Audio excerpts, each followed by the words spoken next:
Assalamualaikum warahmatullahi wabarakatuh. Halo sahabat kanal pengetahuan Islam. Kali ini kita akan membahas dahsyatnya sakaratul maut. Dengan sifat rahmatnya yang sempurna, Allah SWT senantiasa memberikan berbagai peringatan dan pelajaran kepada para hambanya. Di antara hikmahnya ialah agar hamba-hambanya yang berbuat kemaksiatan dan kezoliman bersegera meninggalkannya dan kembali ke jalannya. Di sisi lain, hamba-hamba Allah SWT yang beriman akan bertambah sempurna keimanannya dengan peringatan dan pelajaran tersebut. Namun, berbagai peringatan dan pelajaran, baik berupa ayat-ayat kauniyah maupun syariah, tidak akan bermanfaat kecuali bagi orang-orang yang beriman. Sebagaimana Allah SWT berfirman pada Quran Surah Az-Zariyat ayat 55 yang artinya, "Dan tetaplah memberi peringatan, karena sesungguhnya peringatan itu bermanfaat bagi orang-orang yang beriman."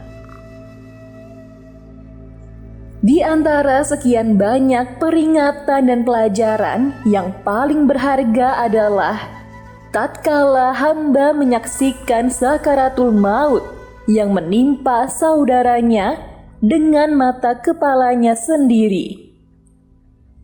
Karena itu, Rasulullah SAW bersabda,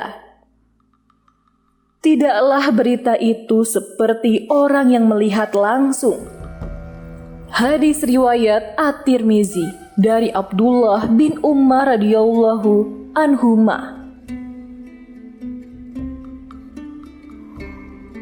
Seorang hamba pasti akan sampai pada waktu yang telah Allah SWT tentukan.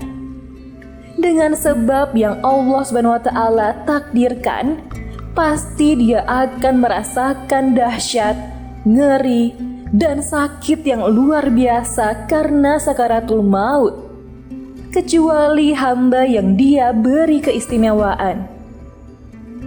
Mereka tidak akan merasakan sakaratul maut kecuali sangat ringan.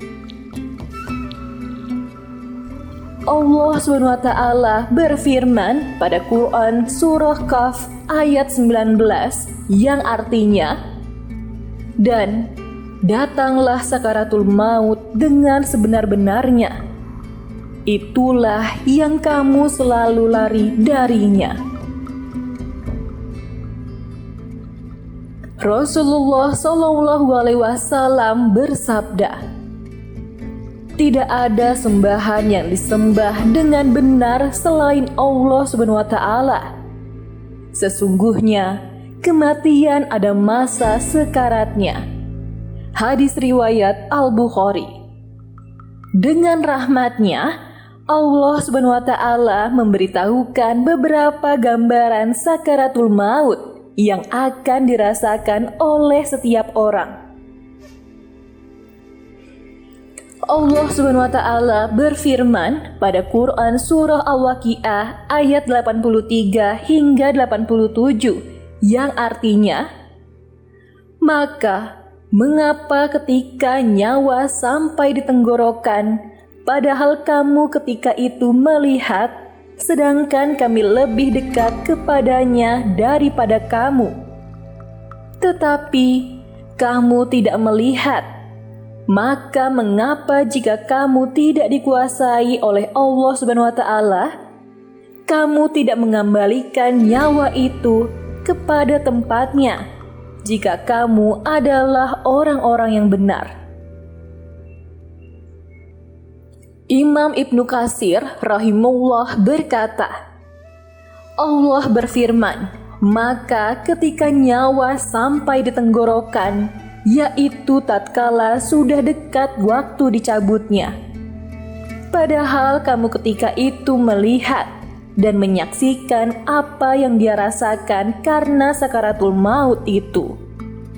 Sedangkan kami, para malaikat, lebih dekat terhadapnya atau orang yang akan meninggal tersebut daripada kamu.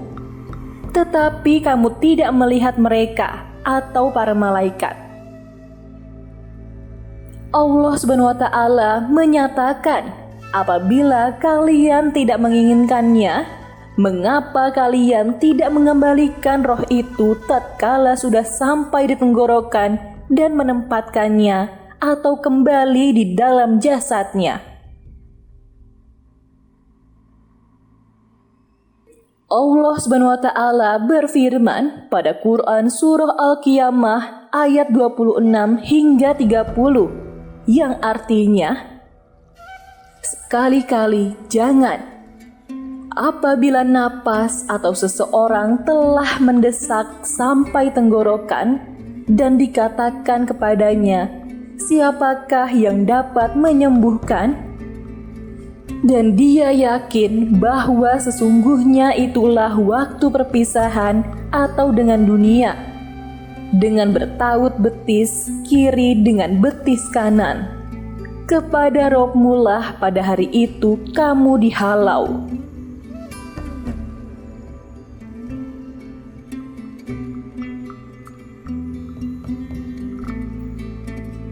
Setiap orang yang beriman akan merasakan kengerian dan sakitnya sakaratul maut sesuai dengan kadar keimanan mereka.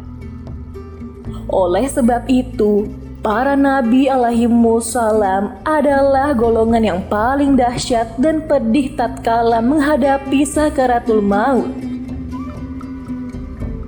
Rasulullah SAW bersabda, sesungguhnya manusia yang berat cobaannya adalah para nabi, kemudian orang-orang yang semisalnya, kemudian yang semisalnya. Seseorang diuji sesuai dengan kadar agamanya. Aisyah radhiyallahu anha berkata, aku tidak takut atau menyaksikan dahsyatnya sakaratul maut pada seseorang setelah Nabi SAW. Hadis riwayat Al-Bukhari. Imam Al-Qurtubi rahimahullah berkata, para ulama rahimahumullah mengatakan bahwa apabila sakaratul maut ini menimpa para nabi, para rasul, para wali, dan orang-orang yang bertakwa, mengapa kita lupa? Mengapa kita tidak bersegera mempersiapkan diri untuk menghadapinya? Allah Subhanahu wa Ta'ala berfirman pada Quran surah Sad ayat 67 hingga 68. Artinya, katakanlah, berita itu adalah berita yang besar, yang kamu berpaling darinya. Apa yang terjadi pada para nabi alaihimussalam berupa pedih dan rasa sakit menghadapi kematian serta sakaratul maut memiliki dua faedah sebagai berikut. Pertama, agar makhluk mengetahui kadar sakitnya maut meskipun hal itu tidak tampak. Terkadang seseorang melihat ada orang yang meninggal tanpa adanya gerakan dan jeritan. Bahkan, dia melihat sangat mudah rohnya keluar. Alhasil, dia pun menyangka bahwa sakaratul maut adalah urusan yang mudah. Padahal, dia tidak mengetahui keadaan yang sebenarnya dirasakan oleh orang yang mati. Para nabi adalah orang-orang mulia di sisi Allah. Dia Subhanahu wa Ta'ala juga meringankan sakitnya sakaratul maut pada sebagian hambanya. Namun, diberitakan bahwa para nabi juga menghadapi sakit karena sakaratul maut, Hal ini menunjukkan bahwa dahsyatnya sakaratul maut yang dirasakan dan dialami oleh mayit itu benar-benar terjadi. Selain pada orang syahid yang terbunuh di medan jihad. Sebab ada berita dari Nabi SAW tentang hal tersebut. Kedua, agar Allah SWT menyempurnakan keutamaan dan meninggikan derajat para nabi di sisinya.